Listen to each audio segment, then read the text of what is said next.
राज्य में BJD BJP अघोषित मेंट को नहीं जगतसिंहपुर जिला कांग्रेस पक्षर स्थानीय सेवेन हिल मंडपटार एक सांबादिक सम्मेलन अनुष्ठित हो जाइछि।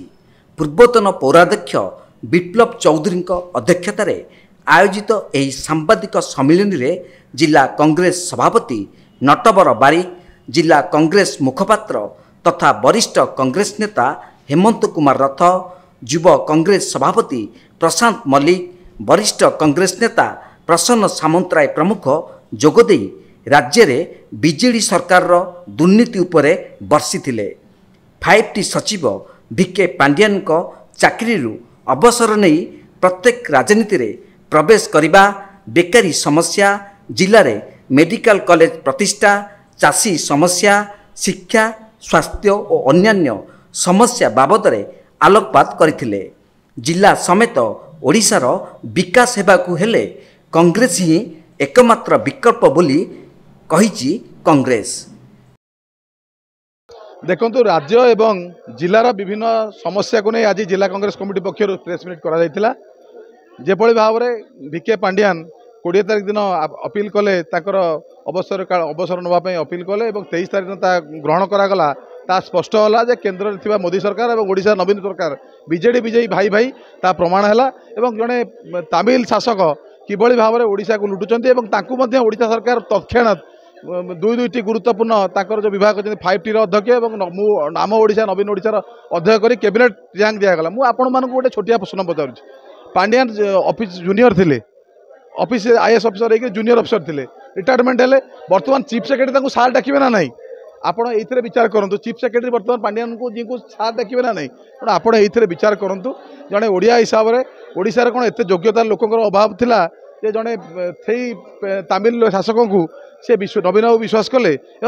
खाली पांड्यान नुहति, अनेक तमिल शासक प्रशासक ये सरकार रे नेतृत्व नौचंती। सरकार आमे दाबी करूँ जे जहाँ राज्यर विभिन्न समस्या अच्छी, जिलार समस्या अच्छी, मनकर जिले में आमर आपड़ देखिए टाटा पावर इलेक्ट्रिक कंपनी जो भाव में जुलुम करुच्ची। आमर जगतसिंहपुर गोटे इंडस्ट्रियल बेल्ट, ये बेकार युवक को आत्मनियुक्ति ना। जगतसिंहपुर जो आमर नदीकूलिया अंचल में स्वच्छ पानीय जलर अभाव रोचे। या सहित जो तमिल शासक अंत हो, ओडिया लोक मैंने आत्मस्वाभिमान सहित आत्मसम्मान सहित लड़ाई करने को आगे आसतु। किभली भावे बीजेपी एवं बीजेडी दल तांको भितरे गोटे मुद्रा दुई पार्श्व एवं दुई दल तक केमिति एक एजेंडा रे काम करुछन। मात्र गोटे एजेंडा तांकर रहउची जे आमे शासन करू, आउ लोकंगर कोन हला न हला सेटा बड़ कथा नथिला। एवं आमर जगतसिंहपुर जिल्लार साधारण लोकंगर जो असुविधा ताकू उपस्थापन करला नहीं। आमर कांग्रेस दलर पीसीसी प्रेसिडेंट जोग देथिले ततिरे एवं पूर्वतन पीसीसी प्रेसिडेंट निरंजन पट्टनायक जोग देथिले। कांग्रेस दल नैतिक समर्थन तांकु देछि। एत भुसुड़ी पड़ी, कौन भुसुड़ी पड़ी? 50 लाख टंका प्रत्येक पंचायत को आसो, जो पंचायत को 50 लाख टंका आसो से कौन कार्य हम विचार करेंगे बीडीओ महाशय। साईर प्रोब्लेम, आपण गाँव प्रोब्लेम, आपण पंचायत प्रोब्लेम आपण बेसी जानती ना? जड़े जाजपुर आसी आमर बीडीओ होती कि कोरापुट आसी आमर बीडीओ होती से बेसी जानती। समग्र ओडिशा रे कांग्रेस दल तरफ जो सांबादिक सम्मेलन करा जाउछि, आज जगतसिंहपुर जिले में गणमाध्यम जे आमर मुख्य मुखपात्र अच्छा जिलार हेमंत रथ तांकर आह्वान क्रमे जगतसिंहपुर जिला कांग्रेस कमिटी तरफ आम जो आह्वान करूँ सांबादिक सम्मेलन, आज जगतसिंहपुर जिलार प्रत्येक गणमाध्यम ठार आरंभ कर सांबादिक बंधु मैंने उपस्थित थी प्रथम हार्दिक कृतज्ञता धन्यवाद जनाऊँगी। आज कार्यक्रम भितर आपण जानते राज्य में बीजेडी और केन्द्र में बीजेपी सरकार जो भाव में लुकायित भाव में अनेक दिन धरी जो कार्यक्रम करुले आज ता पर्दाफाश होती। निकट में जो पांड्यान जे प्राइवेट सेक्रेटरी मुख्यमंत्री थे जपरी भाव में आज 20 तारिख इस्तीफा देले और 23 तारिख 2 दिन छुट्टी पड़ा। 23 तारिख दिन इस्तीफा पत्र केंद्र सरकार ग्रहण कले।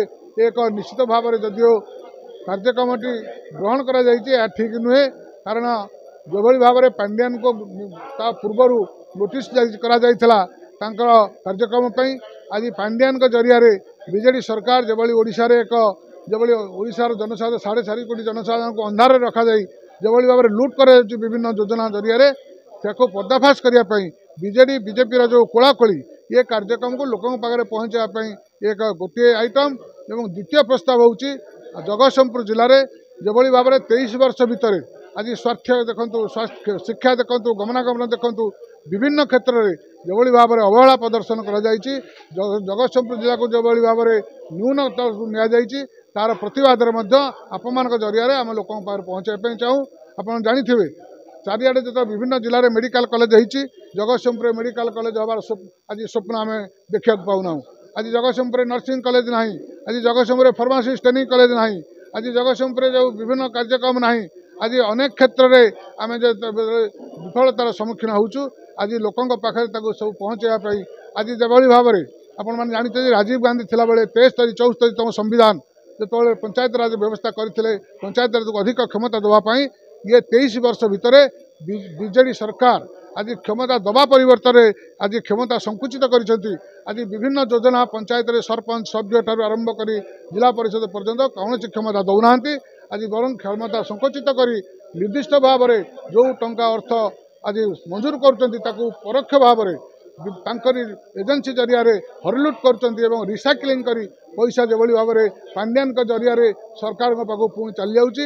ଆଜି ସେହି ସବୁ କଥାକୁ ଆଜି ପରିପ୍ରକାଶ କରିବା ପାଇଁ ଆଜି ସାମ୍ବାଦିକ ସମ୍ମିଳନୀ ଡକାଯାଇଥିଲା। ଆଜି ସାମ୍ବାଦିକ ବନ୍ଧୁମାନେ ଆଜି ଯୋଗଦାନ କରି ସହଯୋଗ କରିଥିବାରୁ ସମସ୍ତଙ୍କୁ ହାର୍ଦ୍ଦିକ କୃତଜ୍ଞତା ଧନ୍ୟବାଦ ଦେଉଛି। ଜଗତସିଂହପୁରରୁ ରୀତା ସାହୁଙ୍କ ରିପୋର୍ଟ, ତୀର୍ଥକ୍ଷେତ୍ର ଲାଇଭ୍।